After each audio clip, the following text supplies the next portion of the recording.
Dari keluarga petani sederhana, seorang pemuda mencoba peruntungan dengan merantau ke kota, yang mana ia kemudian bertemu dengan seorang wanita yang paling berbahaya, sebab wanita tersebut adalah bos Yakuza yang tak seorang pun berani menyentuhnya. Namun si lelaki yang polos malah jatuh cinta tanpa tahu nasib yang akan menimpanya. Lantas bagaimanakah semuanya bermula? Beginilah kisahnya.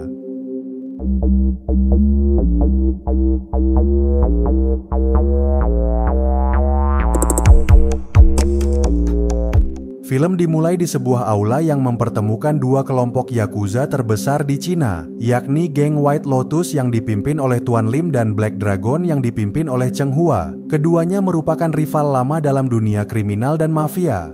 Sesaat berselang putri Tuan Lim bernama Aryong kemudian juga tiba. Kehadirannya membuat perhatian semua orang tertuju padanya.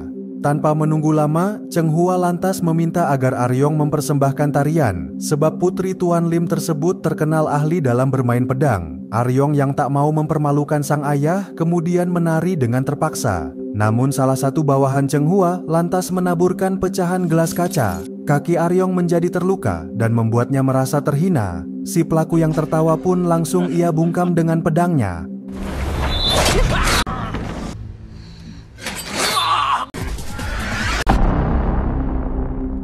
Beberapa hari setelahnya, Cheng Hua berada di barbershop langganan. Anak buahnya yang berjaga di luar pura-pura tidak melihat kedatangan seorang perempuan, yang mana sesaat kemudian Cheng Hua lantas ditemukan mati dengan luka sayatan.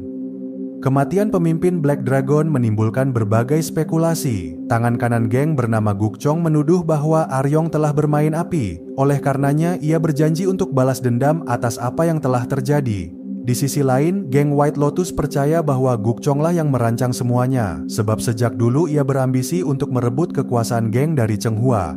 Demi keselamatan putrinya, Tuan Lim berencana untuk menerbangkan Aryong ke Amerika, sementara ia akan berdiplomasi agar masalah ini tidak menjadi bencana. Namun Aryong berkata bahwa ia akan memilih sendiri negara yang dikehendakinya. Beberapa hari kemudian di Korea, seorang bos Yakuza lokal bernama Yang Bi memanggil salah satu anak buahnya. Ia bernama Han, yang lantas diperintah untuk menjemput seorang tamu dari Cina. Han berusaha menolak karena tidak bisa berbahasa Mandarin, namun keputusan sang bos sudah final tanpa ada opsi lain. Sebagai seorang Yakuza, Han merasa bahwa beramal-tamah bukanlah pekerjaannya. Namun kedua bawahannya berkata bahwa hal ini mungkin hanya tes untuk menaikkan jabatan mereka. Mendengar hal tersebut, Han menjadi bersemangat dan bergelora. Ketika pagi tiba, mereka menunggu sang tamu di bandara. Kedatangan Aryong membuat mereka terkejut karena ternyata ia seorang wanita. Aryong pun menyerahkan semua barangnya untuk mereka bawa. Han berusaha mengintimidasi agar sang tamu sadar bahwa dialah bosnya. Namun Aryong yang tak suka bicara dan tak mengerti bahasa mereka hanya diam saja. Setibanya di kasino, Han dan Aryong dicegat oleh seseorang sebab Yang Bi bersama bos dari geng lain bernama Jakdu sedang mengadakan perundingan, yang mana Jakdu berusaha memaksakan kehendaknya sendiri demi memperoleh keuntungan. Aryong yang bosan menunggu lantas menerobos masuk ke dalam. Jakdu yang terganggu kemudian pamit pergi dengan isyarat ancaman. Setelahnya Yang Bi mempersilahkan Aryong dengan penuh kesopanan. Ia menanyakan kabar Tuan Lim menggunakan bahasa Mandarin dengan lancar. Yang Bi kemudian menjelaskan bahwa semua kebutuhannya akan disediakan oleh Han. Meski agak bodoh namun ia masih bisa diandalkan. Han yang mencoba untuk duduk lantas diberi tatapan larangan. Bersama kedua anak buahnya, Han membawa Aryong ke markas mereka bertiga. Sayangnya hanya ada satu ruangan bekas gudang yang tersedia. Tanpa banyak bicara, Aryong pun mengabaikan dan mengusir Han dari kamarnya. Han menjadi kesal, namun tak bisa berbuat apa-apa. Demi menunjukkan dominasi mereka, Han bersama Gongchi dan Domi pura-pura latihan dengan keras di halaman. Teriakan mereka terdengar oleh Aryong yang kemudian memeriksa keluar. Han yang merasa diperhatikan lantas memukul sungguhan. Kedua anak buahnya mengerang kesakitan sambil memohon ampunan. Aryong pun ikut bergabung ke halaman untuk menunjukkan cara memukul yang benar. Ia juga mengajari cara berlatih untuk menguatkan ketahanan badan. Sesaat berselang seorang wanita datang dengan terkejut dan ketakutan. Wanita tersebut bernama Yonhai yang adalah seorang translator bahasa. Ia pun langsung diperintah untuk melakukan tugasnya. Han berkata kepada Aryong melalui Yonhai agar patuh kepadanya. Namun Aryong menjawab bahwa ia tidak akan menerima perintah dari siapapun saja. Menyadari ketegangan di antara keduanya, Yonhye mulai memelintir terjemahannya, sehingga bahasa keduanya seolah-olah terdengar beretika. Aryong kemudian memberikan perintah agar mencarikan sesosok wanita. Jika sampai tugas ini gagal, maka ia akan membunuh mereka semua. Han yang merasa dimintai tolong lantas dengan senang hati bersedia. Setelahnya, Yonhye yang diperintah memasak berusaha menolak karena tugasnya hanyalah menerjemahkan. Namun Domi lantas mengancam sehingga Yonhye tak punya pilihan. Ketika makanan sudah disiapkan, Aryong langsung duduk di kursi milik Han. Dengan Mandarin, Yonhye berkata kepada Aryong bahwa ia akan mencarikan jalan keluar. Keesokan harinya, Gongchi dan Domi pergi ke sebuah tempat konveksi, yang mana Aryong juga ikut bersama Yonhye. Sesaat kemudian, anak buah Jakdu lantas berdatangan, sehingga terjadilah ketegangan. Dengan sedikit bantuan Aryong, Gongchi dan Domi pun berhasil melumpuhkan semua lawan. Sementara itu di markas besar, Yang Bi diberi laporan bahwa geng Jakdu mulai cari gara-gara. Han menjadi ikut emosi mendengar kelakuan mereka. Malam itu Han kemudian pergi menemui anak buahnya. Ia memohon maaf karena terlambat, namun Aryong lantas memakinya. Untungnya Yonhye menerjemahkannya menjadi pujian sehingga Han merasa bangga.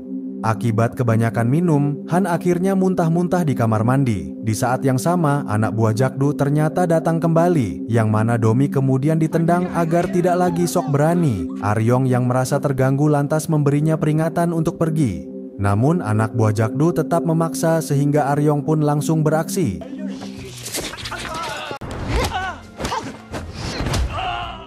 Setelahnya Domi segera pergi ke toilet untuk memberitahu bosnya. Namun Han menganggapnya terlalu mabuk dan hanya mengarang cerita. Sedangkan di markas musuh mereka, anak buah Jakdu melapor dengan muka lebam. Sang bos menjadi marah karena mereka dipermalukan oleh seorang perempuan. Jakdu pun memerintah untuk menghubungi Yang Bi guna menyampaikan peringatan, yang mana ancaman tersebut akhirnya sampai di telinga Han. Padahal ia merasa tidak melakukan kesalahan apapun tadi malam. Yonhye kemudian menanyakan hasil pencarian mereka atas si sosok wanita. Ia adalah ibu Aryong yang dulu telah diceraikan oleh ayahnya. Han lantas memerintah Gongchi agar menyuap polisi seperti biasa. Yonhye pun memberi peringatan bahwa mereka harus menemukannya. Malam itu foto Aryong akhirnya sampai di meja sang mafia. Jakdu menjadi penasaran setelah mengetahui bahwa Aryong adalah warga Cina. Ia pun memerintah tangan kanannya agar mengundang Aryong ke sana. Ketika pagi tiba, mobil Han kemudian dicegat di tengah jalan. Aryong segera paham dan langsung berpindah kendaraan tanpa gentar. Han yang tak punya pilihan lantas menyeret Yonhye agar ikut ke markas lawan. Setibanya di sana, kedua anak buahnya ternyata telah dihajar. Han berusaha tetap bersikap sopan untuk meluruskan kesalahpahaman, sebab Yang Bi telah berpesan agar menghindari perang. Namun Jakdu memintanya untuk lebih dulu duduk dan bicara. Ia berkata bahwa mereka akan dibiarkan hidup asal mau bekerja untuknya. Han tentu saja menolak karena kesetiaan dalam Yakuza adalah prinsip utama. Ia rela berkorban nyawa demi tidak berkhianat kepada gengnya. Mendengar hal tersebut, Jakdu lantas mengajaknya berduel sebagai sesama Yakuza. Pertarungan kemudian dimulai di antara keduanya. Sayangnya Han berkali-kali mendapat pukulan hingga terjatuh tanpa daya. Aryong yang kasihan diam-diam membantu sehingga Han berhasil mengenai lawannya. Merasa percaya diri akan kekuatannya, Han pun menantang semua orang. Namun ia malah kewalahan setelah dihajar habis-habisan. Aryong pun segera turun tangan dan melumpuhkan semua lawan. Sebelum pergi, Aryong berpesan kepada Jakdu bahwa masalah ini telah selesai. Jika mereka kembali datang, maka ia tidak akan segan membunuh semua orang. Keahlian Aryong membuat Han dan anak buahnya tak berani berkata apa-apa. Yonhye pun merasa makin berkuasa karena mereka tidak akan berani lagi berbuat seenaknya. Ketika pulang, Yonhye bahkan mengambil alih kamar Gongchi sebagai kamarnya. Sedangkan Han menjadi makin sopan kepada Aryong yang tak banyak bicara. Keesokan paginya, sarapan Aryong dan Yonhye dipersiapkan dengan sebaik-baiknya. Gongchi dan Domi bahkan tak berani mengambil banyak makanan di meja. Yonhye pun terus memelintir perkataan Aryong agar semakin patuh kepadanya.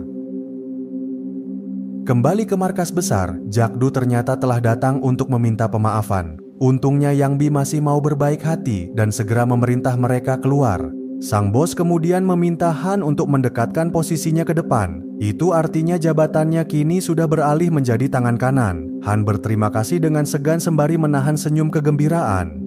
Sementara itu di Hong Kong, Gukchong yang kini adalah ketua Black Dragon mengundang seorang pembunuh bayaran. Targetnya tidak lain adalah Aryong yang harus mati secara diam-diam. Gukchong juga ingin kabar ini sampai di telinga Tuan Lim agar ia ketakutan. Hari itu di sebuah pusat perbelanjaan, Aryong yang sedang jalan-jalan segera menyadari akan adanya bahaya. Ia pun meninggalkan teman-temannya ke dalam gang mengikuti instingnya, yang mana 3 pembunuh bayaran kemudian muncul dari persembunyian mereka. Han yang baru tiba maju dengan tenang karena mengira mereka hanyalah gangster biasa. Namun para pembunuh tersebut tanpa babi bu langsung menembakkan senjata. Aryong pun seketika kabur bersama yang lainnya. Di dalam persembunyian, bau Aryong telah terluka oleh tembakan. Han melapor kepada Yang Bi bahwa ia baru saja ditargetkan oleh geng tak dikenal. Han kemudian memerintah yang lain pulang sementara ia akan membuat pengalihan. Ketika keluar gang, Han pun langsung bertemu dengan para pembunuh bayaran. Namun mereka malah mengabaikan dan meninggalkan Han yang kebingungan. Sekembalinya ke markas, Han berkata bahwa lawan-lawannya telah lari ketakutan. Semua orang menjadi tenang kecuali Aryong yang tak paham bahasa lokal. Yonhae kemudian diperintah untuk lebih dulu membeli obat dan perban. Gongchi lantas mengungkapkan kecurigaannya soal identitas para penyerang, bahwa mungkin saja mereka adalah suruhan Yang Bi yang ingin menghindari pemberontakan, sebab yang lain tampak tak terima ketika Han diangkat menjadi tangan kanan. Sesaat berselang, Yonhae tiba-tiba melaporkan bahwa di luar terdapat banyak orang mencurigakan. Mereka pun terpaksa harus kembali bergerak dan berpencar menjadi 2 bagian. Sebuah mobil kemudian datang dan langsung mengejar mereka. Ketiga kendaraan melaju dengan kencang di antara padatnya perumahan warga. Para pembunuh lantas berhasil melewati mobil Domi dan terus maju menuju sasarannya. Aryong pun segera mengambil alih kemudi dan memilih jalur gang yang tak biasa. Han menikmati momennya sementara Aryong fokus berkendara. Sayangnya mereka hampir saja menabrak truk yang muncul tiba-tiba. Tanpa pikir panjang, Aryong pun nekat mengegas mobil menuruni tangga. Namun para pembunuh juga ikut turun mengikuti mereka. Hingga akhirnya mobil musuh menabrak pickup dan kehilangan jejak sang mangsa.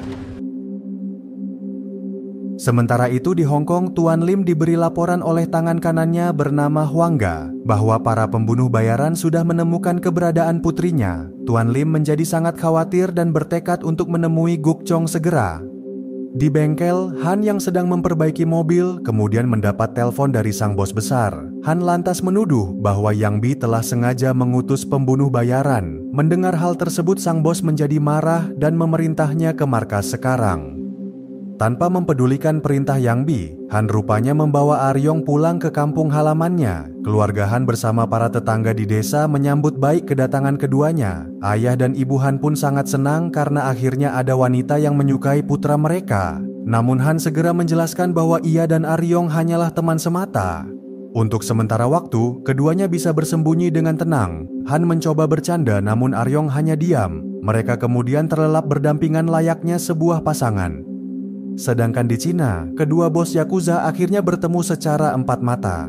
Tuan Lim berkata bahwa perang hanya akan merugikan mereka berdua. Oleh karenanya ia akan memberi apapun yang Gukchong mau asal tidak lagi mengganggu putrinya.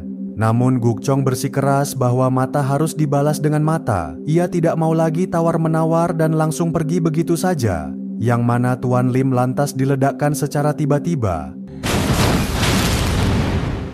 Di dapur bersama ibunya, Han diberi sebuah kalung sederhana. Beliau ingin agar Han mengalungkannya ke leher Aryong ketika ada kesempatan berdua.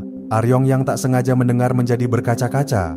Menjelang siang, giliran ayah Han yang mengajak Aryong ke halaman. Beliau tahu bahwa tamunya tidak bisa bahasa Korea sehingga harus menggunakan gambar. Dengan penuh senyuman, ayah Han menanyakan apakah Aryong menyukai putranya. Aryong menjawab dengan sopan bahwa ia masih mempertimbangkannya.